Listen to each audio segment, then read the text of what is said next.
19h09. Matheus Ribeiro, chegou a sua hora, meu irmão. Mais uma vez, muito boa noite aí. Cara, todo dia eu tinha que dar uma elogiada em alguma coisa aí da Nathalie e tudo mais. Esse nó da gravata tá internacional hoje, viu? Quando eu crescer, eu vou saber fazer um desse. Ô Fred, eu tenho certeza que daqui a pouquinho você vai poder elogiar algo além do nó da gravata, porque nós preparamos um cenário que tá muito bonito, viu? Meu amigo, muito obrigado pela acolhida, muito obrigado por passar a bola para o novo DF Record. A você que estava acompanhando o Cidade Alerta DF, seja muito bem-vindo. A partir de hoje, nós temos um encontro marcado de segunda a sexta, às 7h10, aqui na tela da Record TV. É uma alegria muito grande estar numa casa como essa e, principalmente, contar com a sua companhia e com a sua audiência todas as noites aqui no nosso jornal. Por isso, veja agora as notícias que são destaque nesta segunda-feira, 4 de maio. A população agora tem mais opções de locais para fazer o teste rápido do novo coronavírus. Até agora, mais de 40 mil pessoas fizeram o exame. O Distrito Federal está na 12ª posição de casos de Covid-19 no Brasil. E a curva de contágio também é uma das mais baixas do país. E o impacto da pandemia nos relacionamentos. Quem pretendia se casar, agora conta com cerimônia virtual para amigos e parentes.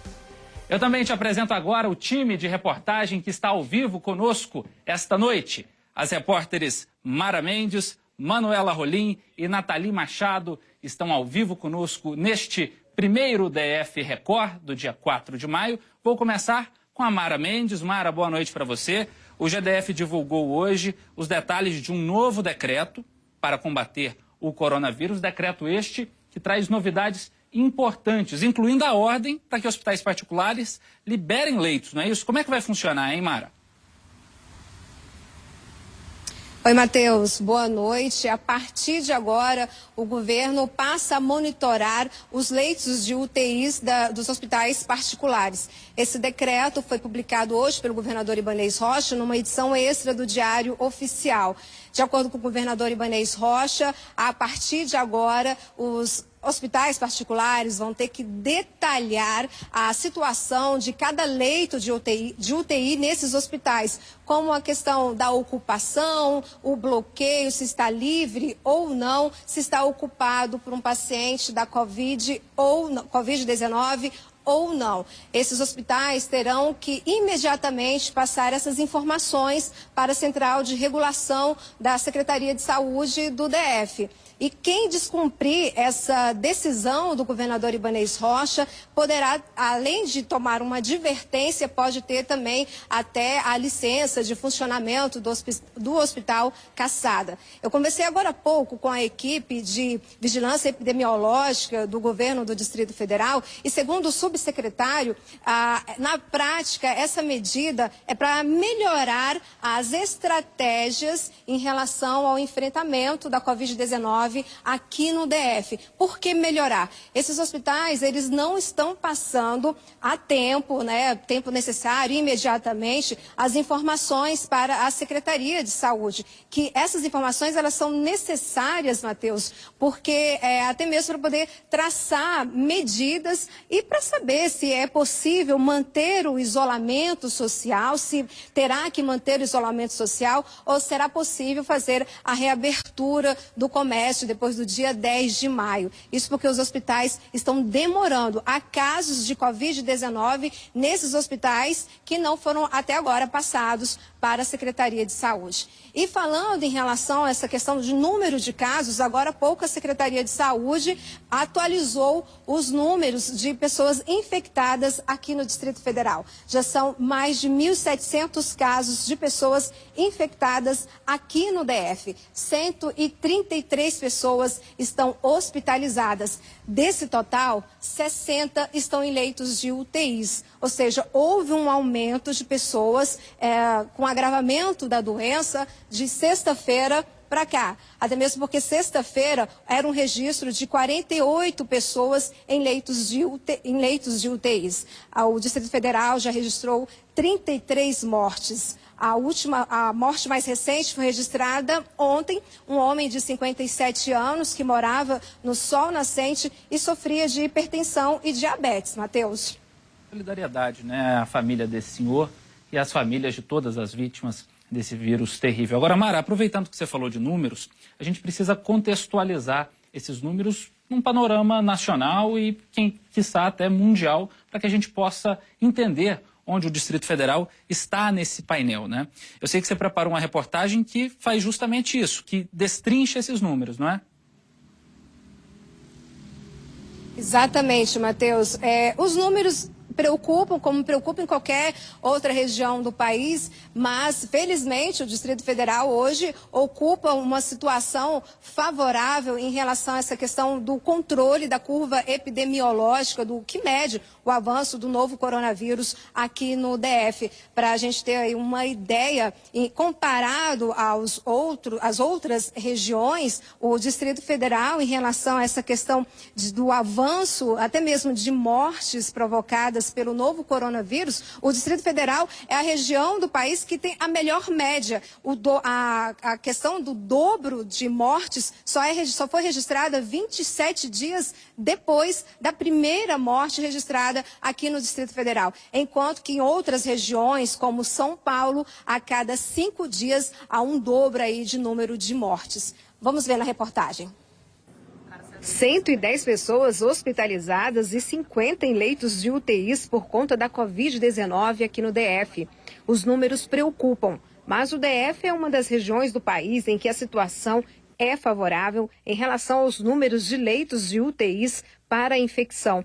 A ocupação é de 32%. Essa letalidade é menor do que tem sido observado em outros estados ou mesmo em outros países. Entretanto, é importante informar de que a ocorrência de óbitos muitas vezes está relacionada à falta de acesso a leitos de UTI. Como no Distrito Federal, essa falta de acesso a leitos de UTI até o presente momento não está ocorrendo, portanto, todos os casos que requerem internação em unidade de terapia intensiva têm tido acesso, esse número tem sido, comparativamente com os estados, considerado baixo. Para este pneumologista, os números acendem um sinal amarelo. Mas, de qualquer forma, o DF está numa situação mais favorável que outras regiões. Nós temos um cenário que, por ser confortável, nos coloca, às vezes, numa situação de risco por achar que a situação não é grave. E a situação é muito grave. Devemos, sim, nos preocupar com o nosso distanciamento, com o nosso isolamento, com a organização da nossa família, para que a gente não se exponha de maneira desnecessária. Apesar de não se ter a certeza de quando será o pico da Covid-19 aqui no DF, a evolução da curva epidemiológica, que mede o avanço do novo coronavírus, está sob controle. O DF, que chegou a ser o 3º lugar do país, com maior número de infectados, hoje ocupa o 12º. Segundo o Ministério da Saúde, com 1.769 pessoas infectadas, o DF tem 57 casos por 100 mil habitantes, enquanto que em São Paulo e Rio de Janeiro são mais de 60, Ceará e Pernambuco são mais de 90. Ao se analisar a velocidade na qual o número de mortes dobra, o Distrito Federal apresenta menor evolução, 27 dias, enquanto em outras regiões o aumento é a cada 5 dias. O DF tem ainda 10 mortes por 1 milhão de habitantes, enquanto que no Amazonas, com maior número de mortos, são 115 por 1 milhão. É consenso entre os especialistas que o controle da curva epidemiológica no DF é por causa das medidas tomadas pelo governador Ibanez Rocha dias após a confirmação do primeiro caso, 5 de março. O isolamento social também foi fundamental nesse processo. Por isso, o governo prorrogou o fechamento do comércio até o dia 10 de março. Mas o alerta da equipe do governo é de que a população também precisa fazer a sua parte, com o cumprimento do isolamento social e o uso de máscaras. O recado para a população é: mantenha-se em casa. Se não há necessidade de desenvolver alguma atividade essencial, fique em casa, porque você está protegendo a si, a sua família, a seus amigos e possibilitando que venha a ser dado um atendimento adequado para aqueles casos que são necessários. E hoje o Agarram, que é o hospital de referência no tratamento de pacientes da Covid-19, registrou 100% de ocupação dos leitos de UTIs. Ora, vale lembrar que o Agarram tem 10 leitos de UTIs, dos 172 leitos específicos para a Covid-19 disponíveis aqui no DF. Além do Agarram, há outras unidades como a HUB, Hospital de Santa Maria, Hospital de Ceilândia e UPA do Núcleo Bandeirante também tem esses leitos de UTIs. Mas o governador Ibanez Rocha, devido a esse 100% de ocupação desses leitos, informou no início da tarde de hoje a liberação de mais 10 leitos de UTIs específicos para a Covid-19 no Agarram. É com você, Matheus. Mara, muito obrigado. Boa noite para você e para a sua equipe. Agora nós vamos falar sobre a ampliação dos postos de testagem rápida para o novo coronavírus. Nathalie Machado, boa noite para você. A gente sabe que o teste é uma etapa importante do combate ao coronavírus. E agora, nos conte, por favor, quantos são esses postos e como foi esse primeiro dia de funcionamento deles. É com você. Oi, Matheus. Boa noite a todos. Bem-vindo, viu? Obrigado. Olha só, agora tem postos de testagem, ali no Gama e também em Planaltina. Totalizando aí, são 10 postos de testagem, 10 pontos de testagem em locais diferenciados aqui no Distrito Federal. O pessoal que está no Gama pode fazer o teste perto do estádio Bezerrão. E isso também abarca ali os moradores de Santa Maria. E também hoje teve teste da Covid-19 no presídio do Gama. Agora, quem está em Planaltina pode fazer esse teste perto, em frente à loja maçônica, que fica pertinho do Hospital Regional da cidade. Então, houve umas mudanças ali também do GDF para colocando pontos estratégicos no Parque da Cidade, por exemplo, no plano piloto. Só o pessoal do plano piloto vai fazer o teste todo no Parque da Cidade, no estacionamento 13, não mais no Mané Garrincha e também no estacionamento número 4. Então, lembrando, Matheus, só para o pessoal vacinar, para o pessoal fazer a testagem, tem que estar 7 dias, pelo menos com sintomas aí da Covid-19, e basta só entrar aí no site, que é o sistemas.df.gov.br/mteste, porque tem que fazer o agendamento para conseguir fazer essa testagem, Matheus. Tá certo, Nathalie, muito obrigado pelas suas informações, boa noite para você e para a sua equipe também. E aproveitando que você falou da situação lá no Gama, esse é o destaque da Manuela Rolim, que também está ao vivo conosco. Manuela, boa noite, muito obrigado por participar aqui da nossa estreia. Mas a situação é preocupante, né? No sistema prisional aqui do DF, nós já temos mais casos de pessoas infectadas do que em todo o plano piloto, é isso mesmo? É isso mesmo, Matheus. Muito boa noite para você. Seja bem-vindo ao time da Record TV Brasília. Boa noite para você que está em casa e que nos acompanha aqui hoje no DF Record. Olha, Matheus, segundo a Secretaria de Segurança Pública, 290 detentos e 103 policiais penais já testaram positivo para a Covid-19. Isso significa que já são 393 casos confirmados no complexo penitenciário da Papuda, sendo que no plano piloto são 247 casos. Vale lembrar também que 3.000 testes já foram realizados dentro da Papuda. E hoje os servidores e as detentas da penitenciária feminina do DF começaram a ser testados. A ação vai até a próxima quarta-feira. Até o momento, nenhum caso foi confirmado na unidade. Ao todo, 679 internas e pacientes alocados na ala de tratamento psiquiátrico serão testados. Os colaboradores da limpeza e outros terceirizados também.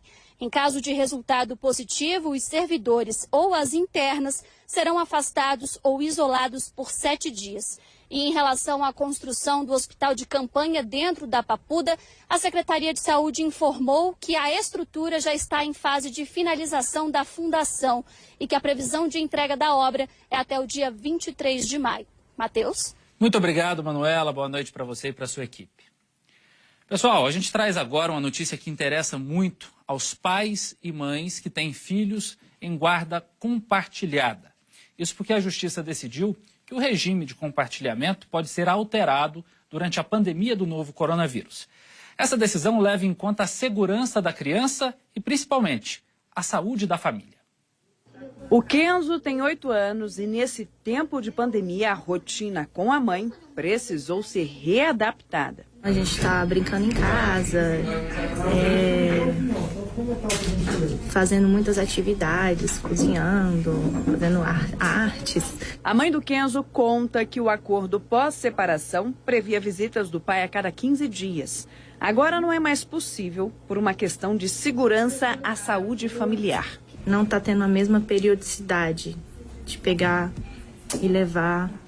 Não está tendo, claro, as mesmas coisas para sair, ir para o clube. Ele falou, tô morrendo de saudade do meu filho, quero pegar, eu quero ver. Eu falei, tudo bem, então pegue, mas tome todos os cuidados possíveis e imagináveis. Mas nem sempre a guarda dos filhos é feita de maneira amigável. Alguns casos vieram parar aqui no Tribunal de Justiça do Distrito Federal, como a história de uma mulher que recorreu de uma decisão dada em que a guarda das filhas estava com o pai.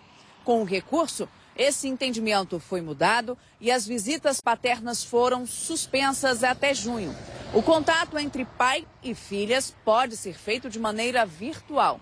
Ainda cabe recurso dessa decisão, mas ela abriu precedentes para outras semelhantes. Dias depois, o TJ também permitiu que um homem não visse a filha, já que vive com pais idosos e são do grupo de risco. Este advogado especialista no assunto ressalta que a guarda compartilhada é uma cooperação de rotina entre os pais separados, mas que ela pode ser reajustada, ainda mais na quarentena.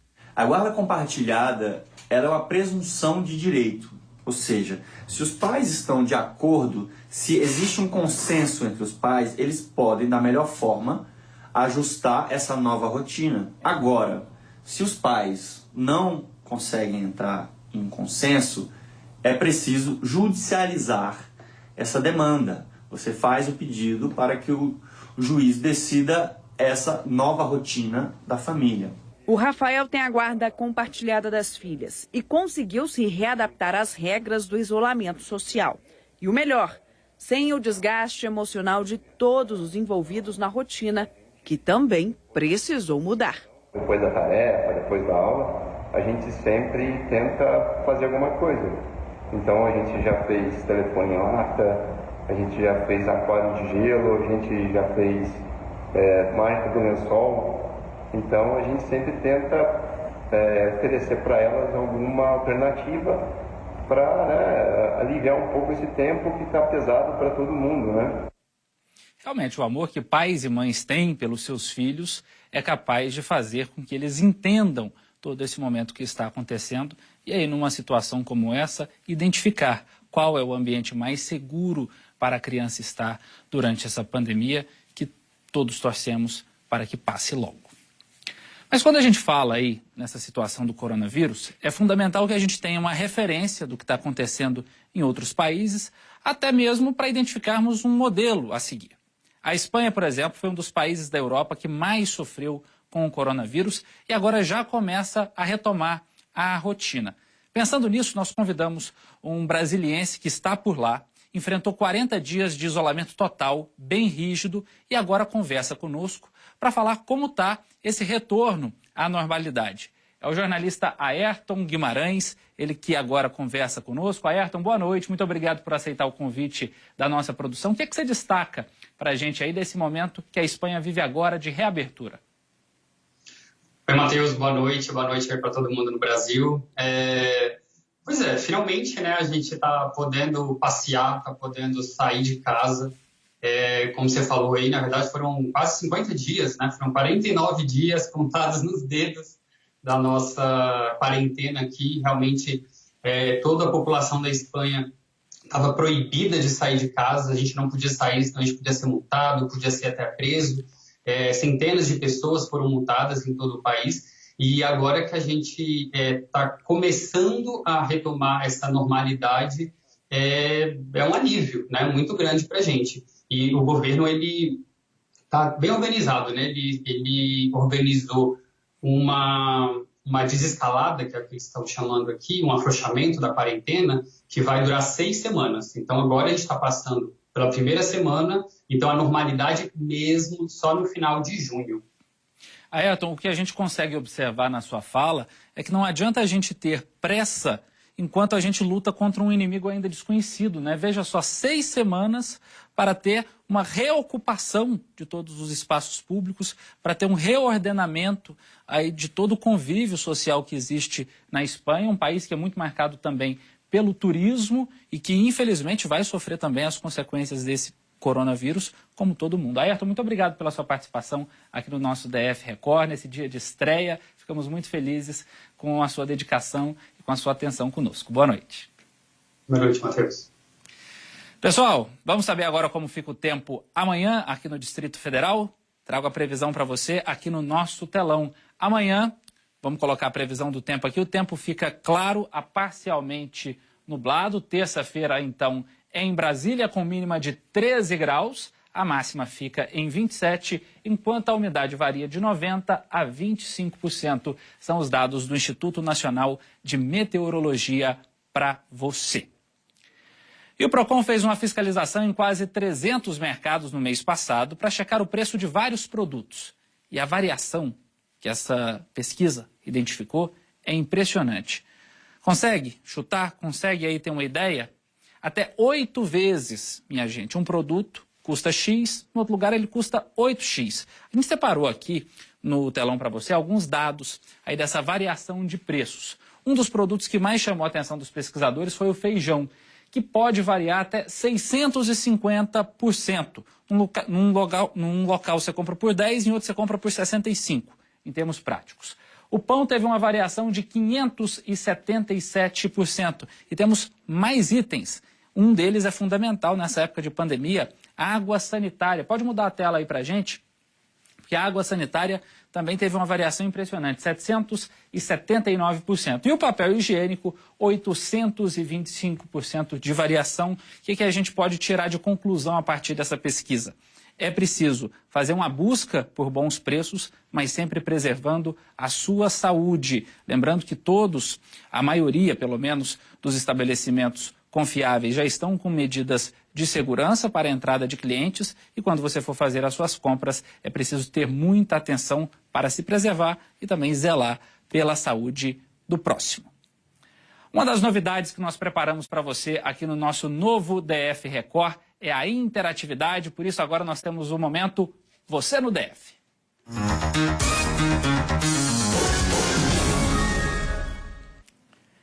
Nós colocamos no Instagram da Record TV Brasília, @Record TV Brasília, a seguinte pergunta: qual foi a principal mudança que a pandemia provocou na sua vida? E aí os nossos seguidores mandaram as respostas. Vou colocar para você algumas aqui no telão. A @GabiOliveiraB disse que a principal mudança que ela sentiu foi ter parado de praticar atividades físicas. Mas temos mais participação. Olha essa próxima mensagem que nós vamos colocar aí na tela, de uma outra seguidora nossa do Instagram, é a @Tetia Duarte. Ela vende caldos e aí parou de ter essa renda que era tão importante para ela. Deixou de ganhar o sustento vendendo os caldos. Tomara que você volte logo com o seu serviço, com o seu trabalho. Temos mais uma participação nesse mesmo sentido. Uma auxiliar de odontopediatria, a Priscila Tavares, ela também teve que dar uma pausa no trabalho, está sofrendo com essa situação. Além do Instagram, onde nós sempre vamos colocar ali uma caixinha de perguntas, vamos fazer uma enquete para você mandar a sua resposta e eu poder exibir para todo o Distrito Federal. Você também pode comentar nas redes sociais, no Instagram, no Facebook, no Twitter, utilizando a nossa hashtag você, abreviadinho, como a gente escreve ali no Zap Zap mesmo, você no DF. A nossa equipe estará de olho para colocar aqui no nosso jornal a sua participação, a sua mensagem, o seu elogio, a sua crítica, mas também a sua imagem, um vídeo revelador que você queira exibir aqui no jornal. O espaço está aberto para você participar. A gente volta a falar sobre o coronavírus pelo mundo. Estamos ao vivo com mais um brasiliense que também mora fora do país e passa por tudo aquilo que o Ayrton falou para a gente há pouco, mas de uma forma diferente. Quem está ao vivo conosco agora é a Laura Pucu, ela que estuda em Chicago, nos Estados Unidos. Chicago que vive uma situação muito diferente da Espanha, né, Laura? Boa noite para você. Por aí é lockdown, ou seja, no bom português, isolamento total. Recomendação para ninguém sair mesmo de casa. Boa noite. Boa noite, Matheus. É isso mesmo. Aqui, na verdade, só os serviços essenciais que estão funcionando, né? Que seriam supermercados, farmácias e postos de gasolina. E os hospitais, obviamente. Tirando isso, a cidade realmente está fechada. Laura, a gente está conectado com você por meio da internet, por isso a gente percebe ali uma leve diferença entre o áudio e a imagem, mas conseguimos prosseguir aqui com a nossa entrevista normalmente. Você foi para Chicago estudar, e como é que está a rotina de estudos aí por causa de toda essa situação? Cancelou tudo ou está estudando online? Então, as universidades, as aulas foram canceladas presencialmente e as aulas estão online, todos os estudos, tudo que todo mundo está fazendo está sendo online, através das plataformas da universidade ou dos colleges, né, que as pessoas fazem. Uma das coisas mais importantes, Laura, nesse enfrentamento ao novo coronavírus é o senso de coletividade. É a gente saber que a gente não está sozinho no mundo e que a gente precisa tomar atitudes que preservem também o próximo. Como é que você observa o sentimento da população aí em Chicago em relação a isso? As pessoas estão, podemos dizer, dedicadas a enfrentar esse vírus e torcer para que esse momento de pandemia passe logo? Olha, Matheus, a gente tem visto bastante atos de solidariedade, principalmente com vizinhos, pessoas mais velhas. Na rua, as pessoas tentam manter um pouco a distância, né, de 2 metros.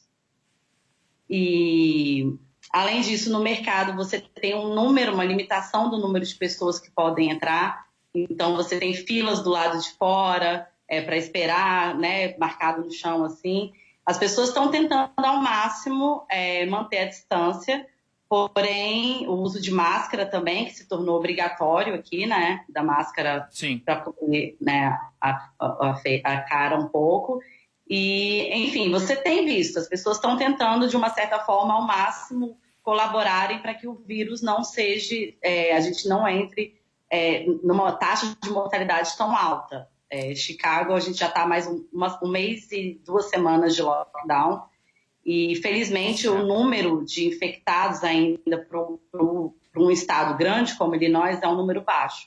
Certo. Laura, muito obrigado pela sua participação aqui no nosso DF Record. Uma boa noite para você e muita saúde, que esse momento passe logo para todos nós. Até a próxima. Obrigada, vocês também.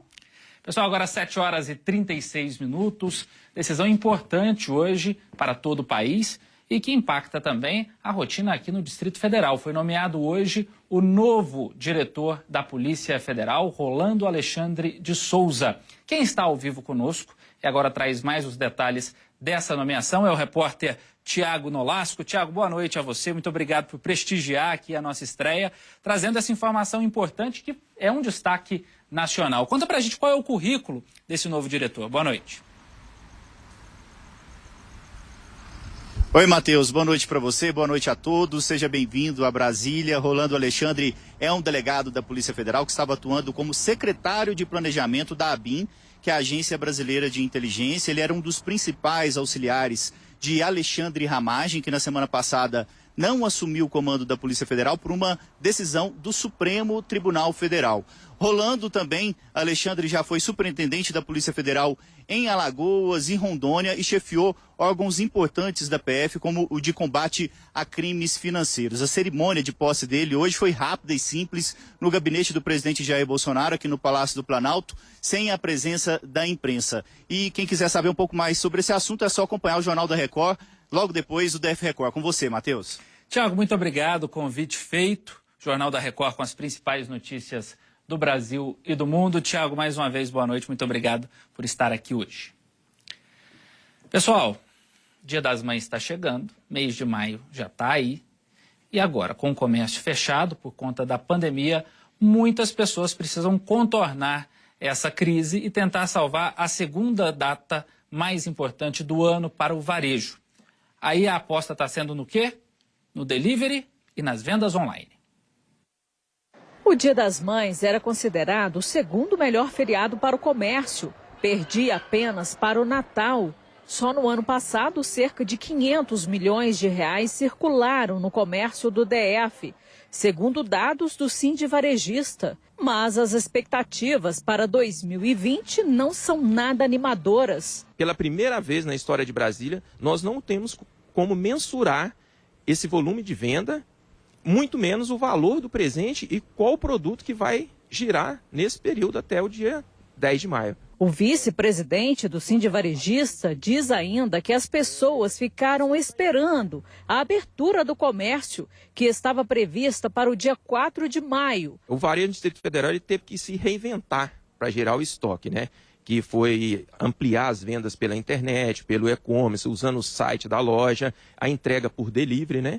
Mas com aquela expectativa do comércio abrir dia 4, teve uns comerciantes que nem adquiriram estoque, outros adquiriram estoque e agora estão ficando em situação difícil, né? Nesta época em que algumas lojas estão de portas fechadas, o jeito mesmo é se reinventar. Com uma dona desta loja, ela não pôde abrir as portas por causa da pandemia, mas ela está trabalhando lá dentro a todo vapor.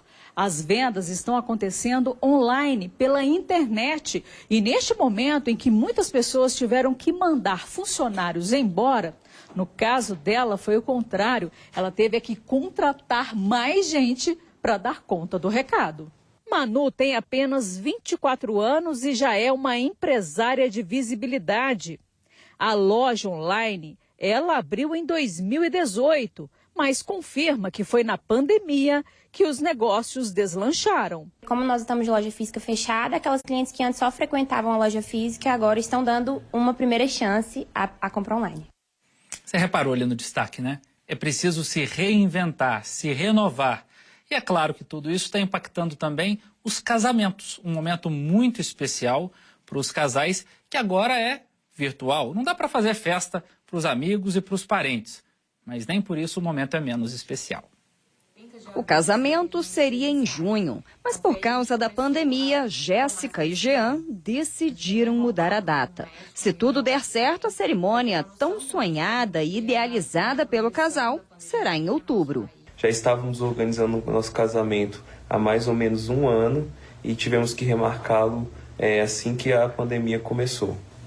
Acho que um dos primeiros desafios foi tomar essa decisão, né? Se a gente iria realmente adiar o casamento ou não. Esse outro casal até pensou em fazer o mesmo, mas antes de mudar a data, foi surpreendido com um e-mail do cartório afirmando que os dois poderiam dizer o sim durante a pandemia. Eles casaram numa cerimônia simples, apenas com a presença de poucas pessoas. A gente entrou, estava tudo higienizado, a gente entrou de máscara e tudo mais.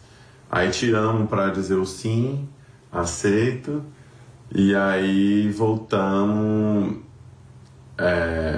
com a máscara, continuamos tirando as fotos lá, né? A aliança foi improvisada, o vestido de noiva comprado em um brechó um dia antes do casamento. Nada que pudesse tirar o brilhantismo reservado para o dia. Na verdade, eu acho que o fato da gente não ter esperado aquele dia deixou tudo mais divertido e mais espontâneo, mais verdadeiro, assim. Foi um dia bem especial. Essa foi a forma que os cartórios daqui de Brasília encontraram para não interromper o sonho das pessoas que marcaram o casamento para essa época do ano. As cerimônias são realizadas aqui dentro, apenas com a presença dos noivos, do juiz de paz e das testemunhas que são necessárias para atestar a certidão.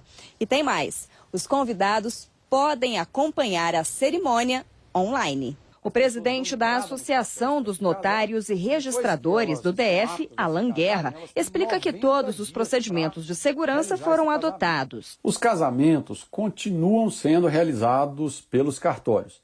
Há alguns cuidados especiais. Por exemplo, é realizado um casamento por hora. Outro cuidado, só devem entrar na sala de casamento os noivos e 2 testemunhas. As outras pessoas podem assistir por fora. E não falta criatividade para quem quer mesmo casar em tempos de isolamento social. Caio e Jéssica também estavam com tudo organizado e pago. Depois de negociar com os fornecedores, tiveram uma ideia para não ter de cancelar a cerimônia: casar em casa, com transmissão ao vivo pela internet. Eu acredito que juntos a gente vai ser ainda mais forte e vamos conquistar o mundo. Teve bolo, doces, celebrante. Os convidados assistiram tudo do outro lado do muro. Os convidados virtuais também brindaram e se emocionaram. Basta dar uma olhadinha nos comentários do chat da transmissão. Pela internet, nós conversamos com o casal. Caio e Jéssica não esconderam a alegria de terem compartilhado um momento tão especial. A nossa tentativa de transmissão, por incrível que pareça, deu mais certo do que a gente acreditava, né? Sim.